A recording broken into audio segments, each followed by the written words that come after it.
This is Passion Camp. But before any of this happens, the stadium is just an empty shell. It's up to a group of volunteers called door holders to transform the stadium and serve the students for the week. I was one of those door holders, so allow me to take you behind the scenes of what it's like to be a door holder at Passion Camp. I'll see you in a week, buddy. After the drive down from Atlanta to Daytona, I then began to settle into my hotel room. Guys, let's just step out onto the balcony here for a second, pull up a chair, and enjoy the storms that are coming in, and the beach that's being evacuated. I mean, guys, there's so much to do when you're in a hotel alone. You can watch TV, you can read the Gideon Bible.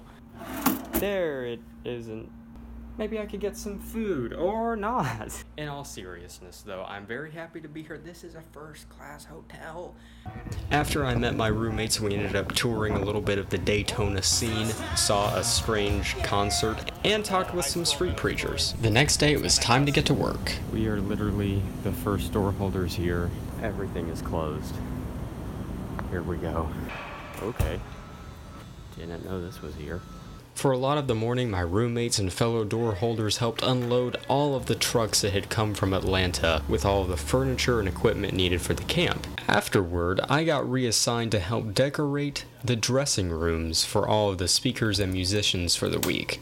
This is right. Yeah. Yeah, don't you like this design? Yeah.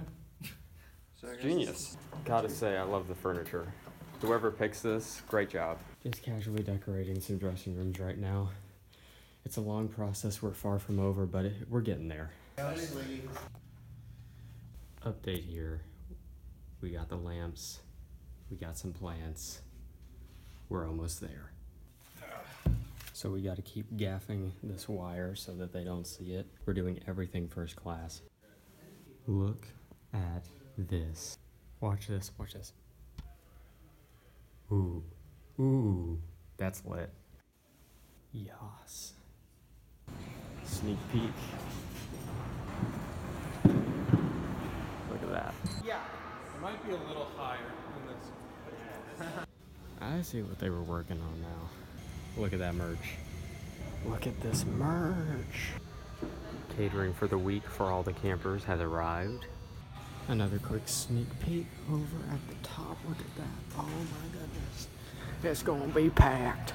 Eventually, we moved on to decorating the green room. The green room is looking green and very nicely put together. Look, they're pots. And we got to put together all of the plants that would be distributed throughout the stadium. Talent catering is looking nice. Our plants are helping. Look at that. Look at that decoration too. I mean, come on. Just when you thought it couldn't get any better, we have plants now, and we have that.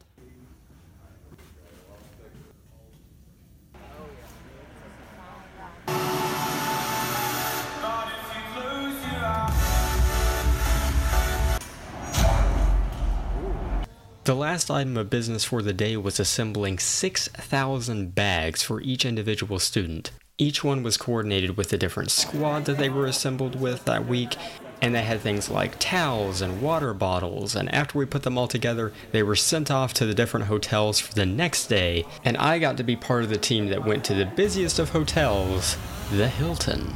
My team that I was a part of was tasked with the challenge of being the holding center. We set up signs for each individual church so that the people and all the luggage had a place to go while the 1,200 different hotel rooms were still getting prepared. Everything started out pretty slow for us. Look at this. We already cleared out a room. But the three biggest churches that were coming all showed up within 15 minutes, so that was a little hectic. Don't have room. I'm back in the Ocean Center. Just went through the war of the Hilton, and now some dinner awaits me. And I'm happy. Well, I was happy before, but now I'm more happy. Chick-fil-A. Alright, we're about 10 minutes away until doors open. We got people packed outside. We're ready to go. Look at that, look at that, look at that. Yes! Yes! After all the kids had been greeted and they found their seats, we actually got the chance to sit in for parts of the session.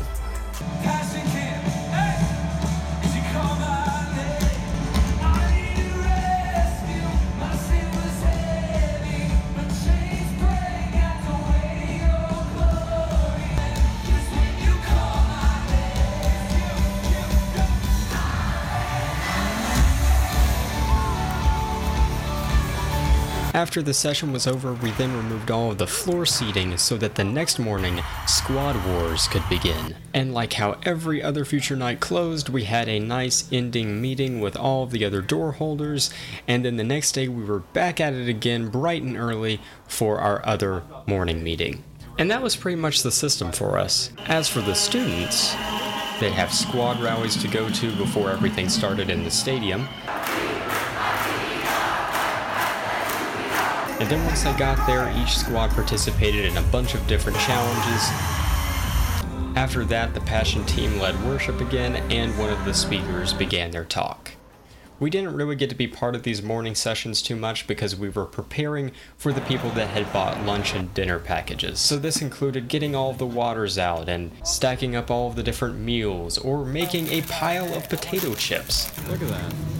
That's an engineering masterpiece right there. After the students had finished their lunch, we then got to eat our lunch, and then after that got to go back to the hotel for a couple hours of free time.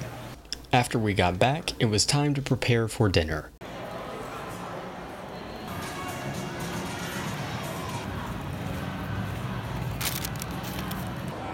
That was a rush.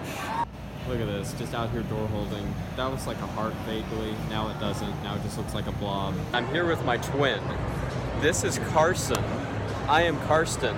You already know that. But I mean, can you not see the similarity here? I know. It's so similar. Carson, what are we doing every time we see each other? We're just, what up, Karsten? What's What's up? up? And then we have that.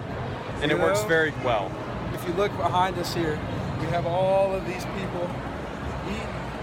And we're just out here having fun, man. And we're just getting to be the door holder life. We're getting to hold the doors open for what Christ wants to do in their lives. Amen. Preach it, brother. So since we've been so efficient today, a lot of us actually get to sit in on the service. Pastor Louis is preaching. David Crowder is here. It's going to be a good one.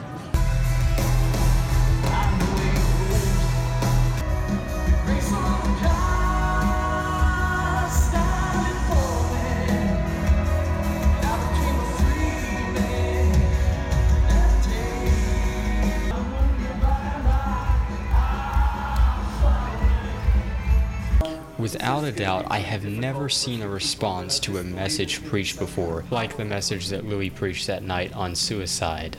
Here's a little bit of it that I caught on video. We're all struggling, and you are loved. I'm not going out. Nope. I'm sticking around. You know why? Because I'm a loved daughter. I'm a prized son of the King of the world, and my dad has got plans for me. And I'm going to be enough in him to do everything he's calling me to do. And I'm not going through with the plans I have made. Because I realize tonight the letter that's on my computer that no one else has seen has actually been seen by someone else. And he's in this place right now. And he's closer than I am. I just want to ask if there's anybody like that here tonight, that you'd give us the honor of just being an anthem of love around you tonight. And just maybe have the courage just to stand wherever you are and say, that's me, you're telling my story. All night you've been telling my story. Thank you so much.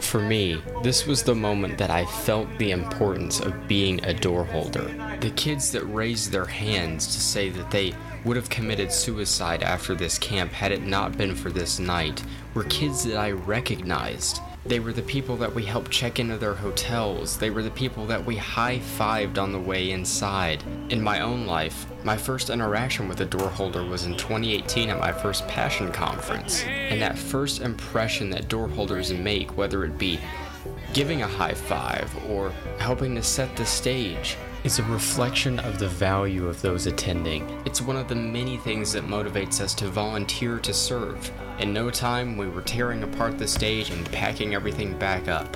But one thing's for sure, after all the reports that we heard from the meetings of how this camp influenced students, And from what I saw that night with the response to Louis' message on suicide, we walked away knowing that this camp was more than the lights, more than all the squad war games. It was about people getting to know their value as being loved sons and daughters of a God who personally cares for them. And I am so fortunate to have played even a small role in what happened at Passion Camp 2019.